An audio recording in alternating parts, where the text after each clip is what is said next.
we stigmatize persons who have either contracted or recovered from the disease. Let me say this. There is not a single person who is immune to the virus. Not one person. You are as likely to have it as I am.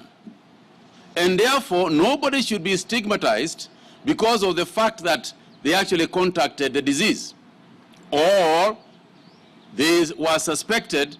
And in fact, ladies and gentlemen, I can tell you of a case where a lady who is a member of a choir, or a church choir to boot,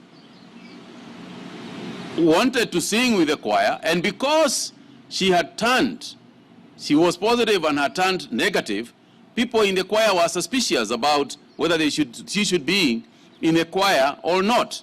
Now, I think we should be a bit more generous than that, and I think that that idea that somebody is a bad person or somebody is going to pass it to you is not a good thing, and we should not look at it that way. And if you remember, it used to be the case also with HIV when we started. So because anybody can get it, I think what we should have is a lot of understanding. What we should have is a lot of empathy and sympathy so that we do not discriminate